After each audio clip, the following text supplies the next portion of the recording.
Seja muito bem-vindo e muito bem-vinda à nossa fonte eterna. Hoje vamos falar sobre uma chave que abre portas de prisão, sobre uma arma secreta que vence batalhas antes mesmo que elas comecem.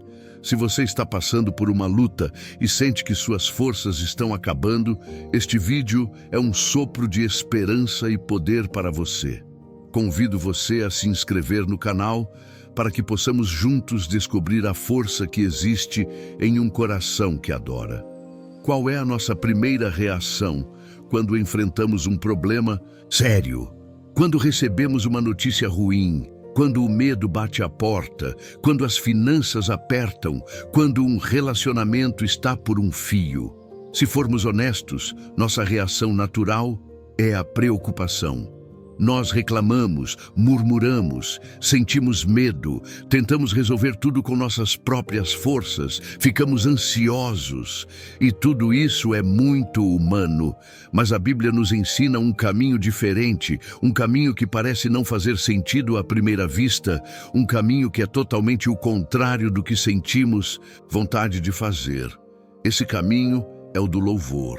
Muitos de nós pensamos que o louvor é algo que fazemos apenas quando tudo vai bem. Cantamos na igreja no domingo, agradecemos quando recebemos uma bênção. Mas, e se eu te dissesse que o louvor mais poderoso, aquele que move os céus e transforma situações, é o louvor que nasce em meio às lágrimas, é o louvor que oferecemos quando não temos vontade, quando nosso coração está doendo, quando estamos no meio da tempestade. Hoje, vamos descobrir nas Escrituras o que acontece no mundo espiritual quando um filho de Deus escolhe louvar em vez de murmurar, e como essa escolha pode mudar completamente o resultado das suas batalhas. A história mais incrível sobre isso está no livro de Atos, capítulo 16. O apóstolo Paulo e seu amigo Silas foram brutalmente espancados e jogados na prisão por pregarem o evangelho. Imagine a cena. Eles não estavam em uma cela comum. Foram levados para o cárcere interior, o lugar mais escuro e seguro da prisão. Seus pés estavam presos em um tronco, um instrumento de madeira pesado que os impedia de se mover. Eles estavam com dor, humilhados, em um lugar frio e escuro, sem nenhuma esperança humana de saírem dali. Qual seria a nossa reação? Provavelmente, reclamar da injustiça, questionar a Deus ou simplesmente chorar em desespero. Mas Paulo e Silas fizeram o impensável. A Bíblia diz que, por volta da meia-noite, o momento mais escuro da noite, Paulo e Silas estavam orando e cantando hinos a Deus, e os outros presos os escutavam. Eles não estavam sussurrando. Eles estavam cantando alto o suficiente para que todos ouvissem.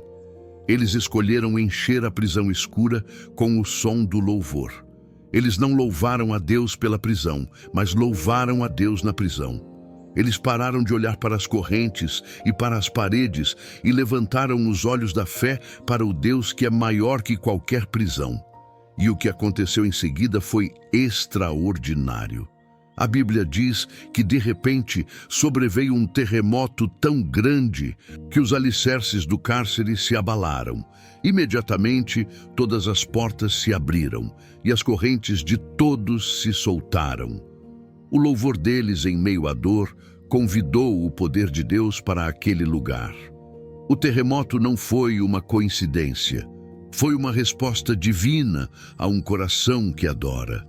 O louvor deles não só trouxe libertação para eles, mas abalou toda a estrutura da prisão e chamou a atenção do carcereiro, que naquela mesma noite se converteu e foi batizado com toda a sua família.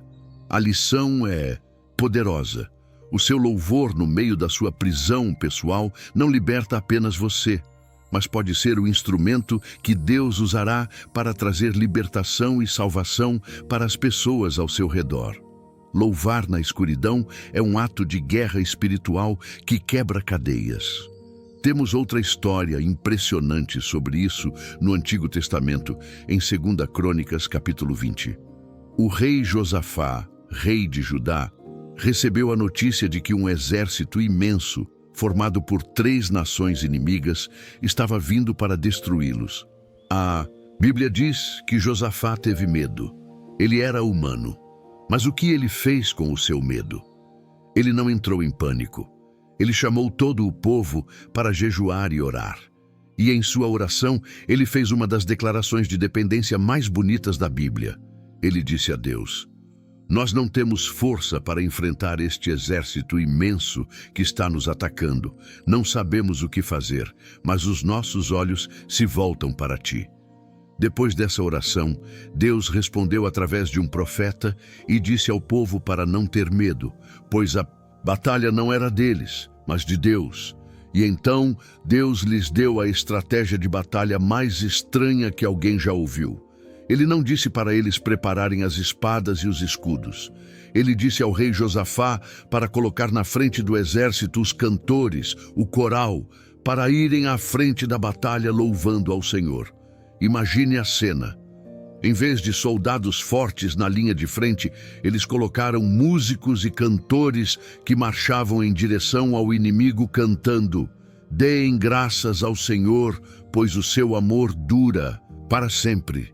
Isso é um ato de fé radical, e o resultado foi sobrenatural. O texto bíblico diz que, no momento em que começaram a cantar e a louvar, o Senhor preparou emboscadas contra os exércitos inimigos, e eles foram derrotados, destruindo-se uns aos outros. Eles nem precisaram lutar. A vitória veio no exato momento em que o louvor começou. A lição aqui é clara: o louvor precede a vitória. Quando escolhemos louvar a Deus antes mesmo de vermos a solução, quando colocamos o louvor na frente do nosso medo e da nossa ansiedade, nós estamos convidando o Deus dos exércitos para lutar as nossas batalhas por nós.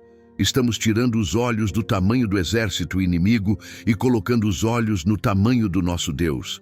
Mas o que é louvar, na prática? É algo que todos nós podemos fazer. Louvar é simplesmente declarar quem Deus é. É dizer em voz alta as qualidades e o caráter do nosso Deus. É dizer: Senhor, eu te louvo porque tu és bom. Eu te louvo porque tu és fiel. Eu te louvo porque tu és justo. Eu te louvo porque tu és mais poderoso que qualquer problema. Agradecer é focado no que Deus fez por nós. Louvar é focado em quem Deus é. E nós podemos fazer isso de várias formas. Podemos cantar junto com uma música de adoração. Podemos abrir a nossa Bíblia no livro de Salmos e ler um salmo de louvor em voz alta, como o Salmo 150.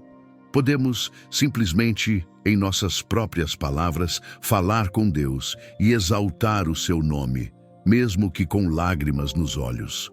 Quando você está no meio de um dia estressante, tire uma pausa para o louvor. Pare por 2 minutos, feche os olhos e apenas declare a grandeza de Deus. Essa atitude tem o poder de mudar a atmosfera ao seu redor e principalmente dentro de você. O louvor é uma arma espiritual. Ele silencia o inimigo, que não suporta ver Deus sendo glorificado.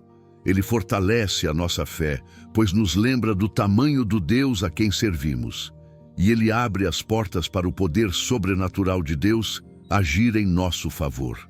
Portanto, da próxima vez que você se encontrar em uma prisão de medo, dor ou desespero, lembre-se de Paulo e Silas.